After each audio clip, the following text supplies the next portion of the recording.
시테스트란노 성경교실 가족 여러분, 안녕하십니까? 여러분과 함께 베드로전서를 같이 공부하고 있는 웨스트민스터 신학대학원대학교의 김경식 교수입니다. 오늘 벌써 7번째 시간이 되었습니다. 오늘은 베드로전서 4장 1절부터 11절까지의 말씀을 같이 살펴보겠습니다. 오늘 본문의 제목을 붙이면 부당한 고난에는 이유가 있다라는 정도의 제목으로 이 본문 말씀을 요약할 수가 있겠습니다. 부당한 고난에는 이유가 있다. 이 본문은 적대적인 세상에서 성도들이 왜 고난을 받는지 그 이유를 설명하는 본문이기도 합니다. 1절부터 11절까지도 두 부분으로 나눌 수가 있습니다. 6절까지가 한 단락이고 7절부터 11절까지가 또 다른 단락인데 1절부터 6절까지는 주로 적대적인 세상과 교회와의 관계를 설명한 내용입니다. 적대적인 세상과 성도들과의 관계를 설명한 내용이라면 7절부터 11절까지는 세상이 빠지고 교회와 성도와 성도의 관계, 성도와 성도의 관계를 설명하는 내용이 되겠습니다. 먼저 그 앞부분인 1절부터 6절까지를 보면은 예수님의 고난을 본받으라라는 그런 내용으로 되어 있는데 이 본문도 여러 개의 내용으로 되어 있습니다. 1절부터 2절까지는 죄를 짓기보다 고난을 받으라, 고난을 기꺼이 받으라는 그런 내용으로 되어 있고 3절부터 4절까지는 불신자들로부터는 비방 이야기를 다룹니다. 그 다음에 5절, 6절은 하나님의 심판을 다루는 내용입니다. 먼저 1절부터 2절까지 죄를 짓기보다는 고난을 기꺼이 받으라라는 내용인데 그 대목을 한번 살펴보겠습니다. 1절에 이렇게 시작합니다. 그리스도께서 이미 육체의 고난을 받으셨으니 너희도 같은 마음으로 갑옷을 삼으라. 이는 육체의 고난을 받은 자는 죄를 그쳤습니다. 여기 보면 베드로 사도는 예수님의 고난 이야기를 먼저 시작합니다. 그리스도께서 이미 육체의 고난을 받으셨으니. 그리고 나서 이 예수님의 고난 받으심이 앞으로 뒤에 나온 이야기지만 성도들이 어떻게 살 것인가에 대한 이유, 근거가 됩니다. 바로 1절 후반부에 너희도 같은 마음으로 갑옷을 삼으라 라고 이야기하죠. 1절에 그리스도께서 이미 육체의 고난을 받으셨으니 예수님의 고난 이야기를 합니다. 그러므로 너희도 같은 마음으로 갑옷을 삼으라 이렇게 얘기하죠. 너희도 같은 마음으로 갑옷을 삼으라는 이야기는 주님의 고난을 본받으려고 결심해라. 주님의 고난을 본받으라라는 뜻입니다. 이 같은 마음이라는 말을 먼저 설명드리겠습니다. 이 같은 마음이라는 것은 예수님께서 고난에 대해서 가지고 계셨던 마음을 말하는 것이죠. 예수님은 고난을 당하시면서 고난 자체에만 매몰되어 계시지 않으셨습니다. 그 고난 너머에서 고난을 통해 구원을 이룬다는 것을 보고 계셨죠. 고난이 죄의 문제를 해결하는 길임을 알고 계셨습니다. 그러니까 예수님께서는 고난을 넘어서는 차원을 바라보고 계셨고 따라서 성도들도 고난만 보지 말고 고난 너머의 또 다른 차원을 바라보라 라고 말하는 거죠. 결국 너희도 같은 마음으로 갑옷을 삼으라는 이야기는 예수님께서 고난에 대해 가졌던 생각과 같이 우리들도 베드로전서를 받는 믿는 이방인들도 그리고 오늘 우리들도 고난에 대해서 같은 마음을 품으라 라고 이야기하는 거죠. 고난을 받는 자들은 예수님께서 능력을 주십니다. 또 성령께서 능력을 주시죠. 죄를 극복할 힘을 주십니다. 따라서 예수님처럼 고난 넘어 거룩한 삶, 죄와 결별된 삶을 살아가는 차원을 생각하라 이렇게 말씀을 하는 겁니다. 여기 1절 끝부분에 너희도 같은 마음으로 갑옷을 삼으라. 이는 육체의 고난을 받은 자는 죄를 그쳤습니다 라고 얘기하죠. 이는 육체의 고난을 받는 자는 죄를 그쳤습니다. 이 대목을 좀 설명을 드리겠습니다. 이 대목은 그리스도인들의 구원 사건, 그리스도인들의 회심 사건을 설명한 대목입니다. 너희도 같은 마음으로 갑옷을 삼으라. 왜냐하면 우리말로 이는이라고 된 것은 왜냐하면 말입니다. 왜냐하면 성도들이 이런 삶이 되었기 때문에 성도들은 죄와 결별한 삶이 되었기 때문에 고난에 대해서 예수님과 같은 마음을 가지라라고 얘기합니다. 여기 1절에 나오는 육체의 고난을 받은 자란 말은 예수님을 가리키는 말이 아닙니다. 만약 예수님을 가리킨다고 보면 굉장히 말이 어색합니다. 왜냐하면 예수님께서 죄를 그쳤다고 그러면 예수님이 그전에 죄를 짓다가 어느 순간에 죄를 안 짓다는 이야기 되는 거거든요. 따라서 육체의 고난을 받은 자라는 표현은 예수님을 가리키는 게 아니고 성도를 가리키는 표현입니다. 성도들이 죄라는 폭군으로부터 자유롭게 된 상태를 가리키는 이야기입니다. 여기 그쳤다라는 말은 몸으로부터 쉼을 누리다는 뜻입니다. 멈추게 됐다는 뜻입니다. 그러니까 성도들이 회심하면서 죄라는 폭군으로부터 해방되어 자유롭게 되었으므로 그 결과로 성도들이 고난을 받게 되는 것이죠. 세상의 가치관을 따라 사는 것이 아니고 회심하고 나서 하나님의 나라 가치관을 따라 살기 때문에 성도들이 고난을 받게 되는 겁니다. 그러므로 성도들도 고난받으면 우리가 회심 때 이미 죄라는 폭군으로부터 자유롭게 되었으므로 이제 하나님의 통치 안에 들어온 사람답게 살아가라 라고 이야기를 하고 있는 겁니다. 베드로전서 수신자들이 고난을 받는 이유는 이들이 예수님께 순종하기로 결심했기 때문입니다. 그리스도께 순종하겠다는 것은 이제 과거 이방적 삶을, 이방인의 삶을 포기하고 더 이상 죄를 짓지 않겠다고 결심한 거기 때문에 온 것이었습니다. 2절을 가보겠습니다. 그 후로는 다시 사람의 정욕을 따르지 않고 하나님의 뜻을 따라 육체의 남은 때를 살게 하려 하심이라. 이 1절에 있는 내용을 설명하는 게 2절입니다. 1절에 있는 내용, 다시 말해서 육체의 고난을 받은 자는 죄를 그쳤다라는 그 의미, 성도들이 어떤 삶이 되었는가를 더 자세히 설명하는 내용이죠. 2절에 보면은 두 종류의 삶이 대조가 됩니다. 하나가 사람의 정욕이라는 삶의 방향이 나오고, 또 하나가 하나님의 뜻을 따라 살아가는 삶의 방향이 나옵니다. 사람의 정욕이란 말은 이게 베드로전서를 이해할 때 아주 중요한 내용입니다. 이 사람의 정욕은 성도들 마음속에 있는 타락한 본성을 말하기 이전에 과거 예수 믿기 전에 따라 살던 삶의 방식, 과거 이방인이 살아가던 삶의 방식을 말하는 겁니다. 이방인들의 삶의 특징, 과거 성도들이 과거 몸담았던 불신자들의 생각과 가치관과 또 행동 양식을 가리키는 이야기죠. 다른 말로 하면 우리가 예수 믿기 전에 BC의 상태를 말하는 내용입니다. 사람의 정욕대로 살지 말고 하나님의 뜻대로 살려고 우리가 결심하지 않았느냐 라면서 성도의 정체성을 다시 한번 이야기합니다. 이제 3절, 4절로 가보면은 불신자들로부터는 비방 이야기를 다루고 있습니다. 3절에 너희가 음란과 정욕과 술 취함과 방탕함과 향락과 무법한 우상 숭배를 하여 이방인의 뜻을 따라 행한 것은 지난 때가 족하도다.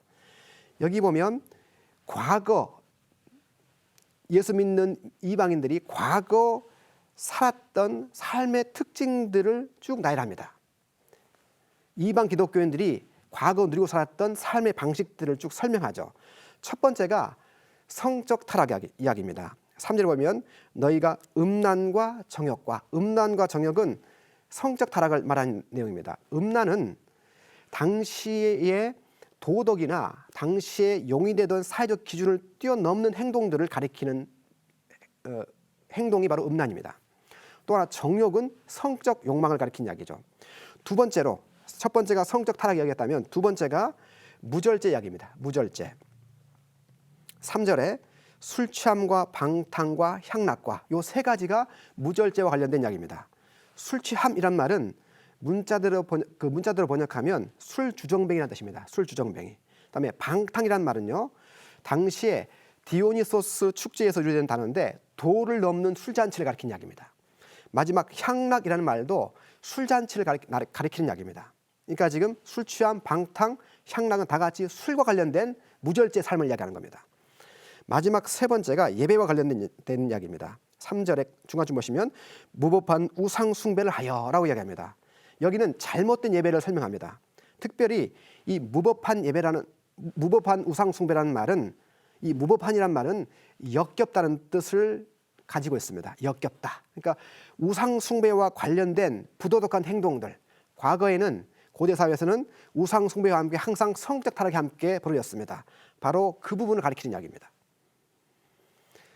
이 특별히 무법한 우상 숭배는 이방 세계의 특징을 가리키는 이야기입니다. 이방인들은 성적 타락을 죄악시하지 않았습니다.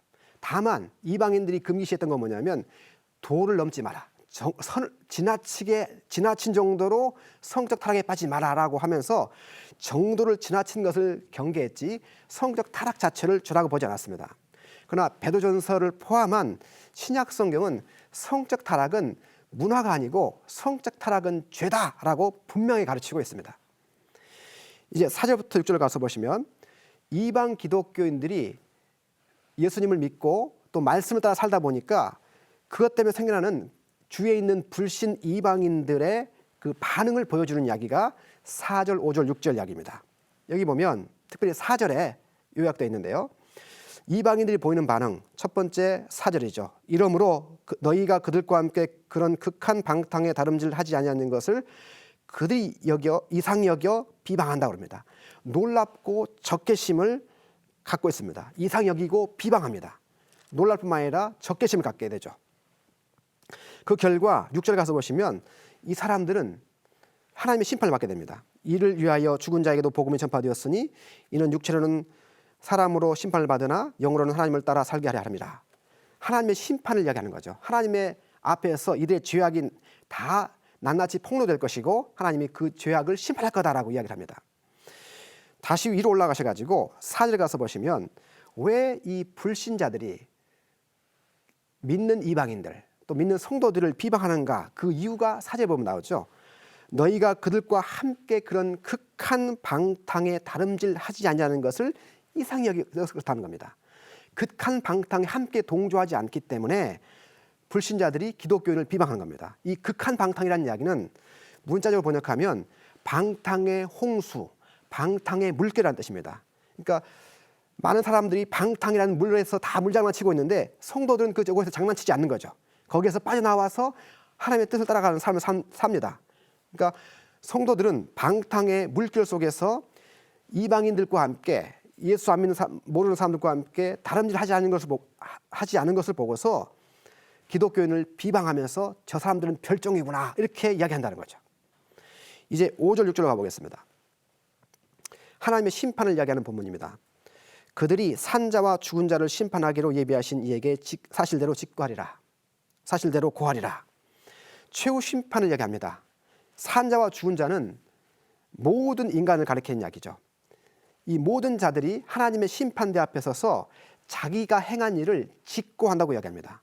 반드시 심판을 받게 될 것이고 최후 심판대라는 법정 앞에서 자기들이 지었던 죄들을 낱낱이 설명하게 될 것이다. 직고한다는 말이 설명한다는 뜻입니다. 이제 6절로 가보겠습니다. 이를 위하여 죽은 자들에게도 복음이 전파되었으니 이는 육체로는 사람으로 심판을 받으나 영으로는 하나님을 따라 살게 하려 함이라. 이를 위하여라고 시작을 합니다. 이 이를 위하여라는 이야기는 4절 나온 내용, 다시 말하면 변화된 그리스도인의 삶, 4절 표현에 하면은 그들과 함께 극한 방탕에 다름질하지 않는 것을 가리키는 이야기입니다. 그들과 함께 극한 방탕에 다름질하지 않는 이 삶을 위하여 우리가 죽은 자들에게도 복음이 전파됐다고 이야기하죠. 이방인들이 추구하는 삶의 방식을 버리고 하나님의 기준을 따라 살아가는 삶, 이 변화된 삶을 위하여서 복음이 전파되었습니다. 그리고 이 복음은 6절에 보는 것처럼 현재나 과거에 예수님 살던 당시나 복음이 사람들을 심판하는 기준이라고 이야기합니다. 6절에 보면 이렇게 얘기합니다. 그 다음에 이는 육체로는 사람으로 심판을 받으나 영으로는 하나님을 따라 살게 하려 함이라. 6절에 두 종류의 심판이 대조가 되고 있습니다. 하나님의 심판과 사람의 심판입니다. 육체로는 영으로는 이란 말이 바로 그 뜻입니다. 육체로는 이란 말은 사람의 기준으로는 이란 말이고 영으로는 이란 말은 하나님의 기준으로는 이란 말입니다. 그러니까 사람의 기준으로는 그리스도인 사람들로부터 그리스도인이라는 이름 때문에 비난과 적개심을 당하고 또 사회에서 소외됩니다. 사람들의 비방과 모욕이 성도들을 죽음으로 내몰 수도 있지만 하나님께서 이들을 구원해 주시고 부활하신다는 이야기가 영으로는 하나님을 따라 살게 하리라는 말이 뜻입니다. 세상의 가치관과 다르게 살아가는 사람으로 하나님은 우리를 부르셨습니다. 세상에 살아가면서 우리는 섞여 있기 때문에 비슷해 보입니다. 그러나 행동을 보고 언어를 보고 세상 사람들과 기독교인들은 다른 기준, 더 높은 기준으로 따라 살아가야 된다는 것을 오늘 본 말씀이 가르쳐줍니다. 기독교인들이 더한다 혹은 기독교인들이 더 이기적이다라는 말을 들어서는 되지 않습니다. 기독교인들은 세상의 가치관과 다르게 살아가는 사람들이죠.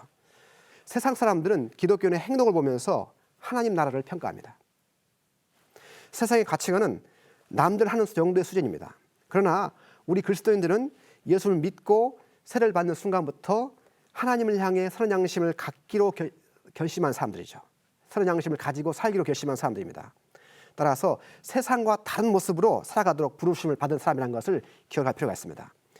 이제 7절부터 11절까지는 적대적인 세상에서 성도들이 교회 공동체에서 어떻게 살 것인가 라는 이야기를 다루고 있습니다. 아까 앞쪽 1절부터 6절까지는 성도들이 적대적인 세상에서 어떻게 살 것인가의 이야기였습니다. 세상과 성도들과의 관계 이야기했다면 지금 7절부터 11절은 교회 공동체 내에서 서로 어떻게 서로 대하며 살 것인가를 다루고 있는 이야기입니다. 적대적인 세상에서 교회 공동체를 형성하는 성도들이 서로를 위해서 어떻게 하며 살아가며 살 것인가를 다루고 있는 이야기입니다.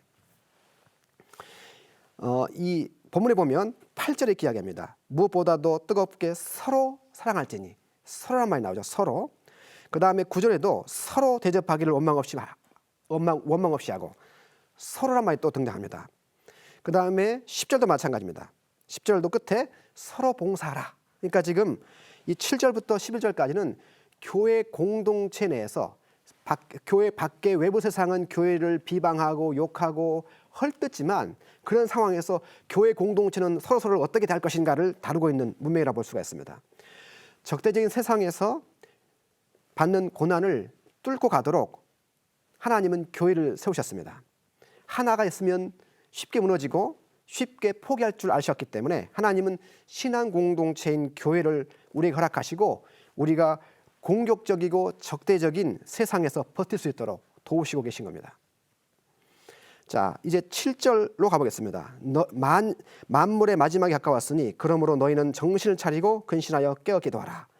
만물의 마지막 때, 예수님이 곧 오실 때, 세상 끝날이 가까웠기 때문에 어떻게 살아야 되느냐? 두 가지를 제시하죠. 정신을 차리고 근신하라고 이야기합니다. 정신을 차린다는 이야기는 이게 본래 문자적으로 생각을 분명하게 가지고란 말입니다. 생각을 분명하게 가지고, 분명한 생각을 가지고. 그 다음에 근신하여란 말은요, 술 먹지 않은 상태를 말합니다. 술 먹으면 정신이 분별력이 없어집니다. 술에 취하면. 그러니까 술 취하는 상태가 아니고 술 먹지 않은 맑은 정신으로 라는 뜻이죠. 마치 고속도로 운전할 때 술에 취한 졸음운전이 오면 사람이 잠을 자지 않게 해서 몸부림칩니다. 살을 꼬집기도 하고 뺨을 때리기도 하고 졸지 않으라고 예를 씁니다. 바로 이런 자세가 우리에게 필요하다는 거죠. 주님의 재림이 멀지 않았기 때문에 우리가 고속도로에서 졸지 않게 해서 몸부림치는 것처럼 바로 그런 자세로 살아가라 라고 이야기합니다. 8절에 무엇보다도 뜨겁게 서로 사랑할지니 사랑은 허다한 죄를 덮느니라. 적대적인 세상 속에서 사는 그리스도인들은 뭘 해야 되냐면은 뜨겁게 사랑하는 법을 배워야 됩니다. 이 뜨겁게라는 이야기는 감정을 나타내는 말이 아니라고 제가 설명드렸습니다. 감정이 아니고 변함없이 끊임없이라는 뜻입니다. 외부의 적대적이고 또 변화무쌍한 그런 그 비호의적인 세상 속에서 성도들끼리는 환경에 굴하지 않고 변함없이 서로 사랑하라는 이야기죠.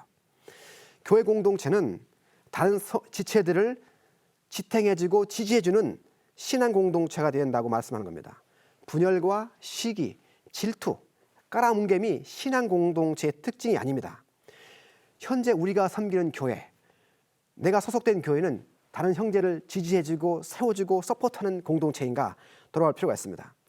이렇게 할 때 서로 뜨겁게 사랑할지니 사랑은 허다한 죄를 덮느니라고 이야기하죠. 사랑하면 많은 죄들을 덮어버립니다. 이 덮는다는 표현은 본래 덮개로, 뚜껑으로 덮어버린다, 덮개로 덮는다는 뜻입니다. 또는 감춰버린다는 뜻입니다. 이것은 성도들이 서로 변함없이 사랑한다면 하나님께서 최후 심판의 날에 성도들이 지었던 죄들을 다 덮어버리시고 보지 않고 넘어가신다는 그런 의미도 있습니다. 또한 성도들이 서로 사랑을 실천할 때 지금 여기에서 하나님이 성도와 성도 간에 그 반목 가는 사이에 화해 역사가 일어나게 하신다는 의미도 있습니다. 이제 9절로 가보겠습니다. 서로 대접하기를 오망 없이 하고, 손님 대접의 예를 듭니다. 손님에게 호의를 베푸는 것에서 이야기합니다. 사랑을 구체적으로 실천하는 한 가지 방법을 설명하면서 손님 대접하는 것이 성도를 서로 사랑하는 방법이다라고 가르칩니다. 이것은 그 당시를 좀 살필 필요가 있습니다. 초대 교회에서는 교사들이, 말씀을 가르친 자들이 순회를 하고 다녔습니다. 여기저기 돌아다녔습니다. 그러다 보니까 이 순회 교사들을 위해서 성도들이 자기 집을 개방하고 그들을 대접하는 일이 있습니다. 이게 바로 손님 대접이죠. 그런데 이 순회 교사들이 예상보다 오래 집에 머물게 될 때 원망한 일이 생길 수가 있습니다. 또 초대교회 같은 경우에, 초대교회는 집이 큰 분들이, 큰 집을 갖고 있는 사람들이 자기 집을 개방했습니다. 교회 예배 장소나 집회 장소로 개방했는데, 이런 자기 집을 오픈하는, 개방하는 일이 한 번에 그치지 않고 여러 번 지속될 때 생길 수 있는 의무감과 부담심이 있습니다. 짐이 있죠. 그것 때문에 원망하는 상태를 염두에 둔 이야기입니다. 이 원망하다는 이야기는 문자적으로 번역하면 낮은 목소리로 하다는 뜻입니다. 낮은 목소리로 말하다. 다른 말로 말하면 에이 정말 못해 먹겠네 라는 정도의 뜻입니다. 이제 10절 가보겠습니다. 10절. 10절은 은사 사용에 관한 이야기를 다루고 있죠. 각각 은사를 받은 대로 하나님의 여러 가지 은혜를 맡은 선한 성지같이 서로 봉사라. 은사를 받은 대로 서로 봉사라고 이야기합니다. 그리고 11절.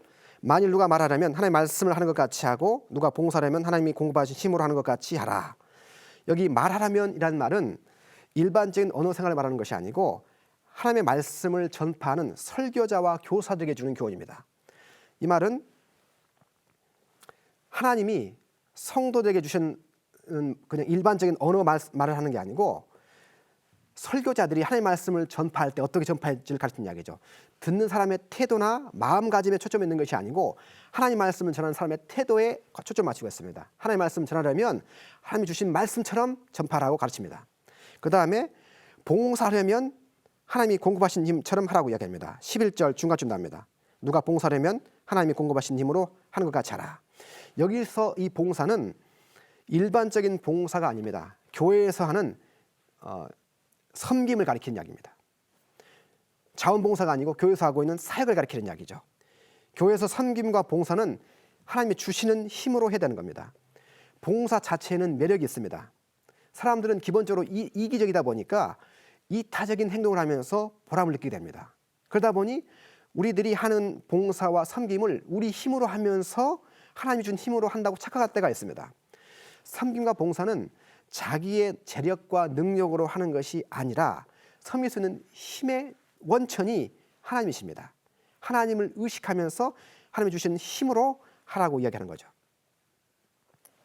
부당한 고난의 때에 주님의 재림은 멀리 있고 하나님의 개입과 돌보심이 보이지 않을 때 우리는 낙담하고 정신을 놓을 수가 있습니다. 그러나 기억하실 것은 이럴 때라도 우리는 선을 행하며 살아야 됩니다. 고난할 때에 교회 공동체는 서로를 지탱하고 잡아주고 하는 공동체가 되어야 됩니다. 이게 바로 교회를 향하신 하나님의 뜻입니다. 상대를 깎아내리고 상처 주는 것은 신앙 공동체의 모습이 아니죠. 오히려 아픔을 털어놓을 수 있는 공동체, 손을 잡아주고 함께 울고 함께 웃을 수 있는 공동체가 신앙 공동체입니다. 지금 내가 있는 속한 공동체는 어떤 공동체입니까? 나는 어떤 그리스도입니까? 오늘은 베드로전서 4장 1절부터 11절까지 살펴봤습니다. 다음 시간에 4장 이후로 말씀을 가지고 여러분을 다시 한번 찾아뵙겠습니다. 여러분 감사합니다.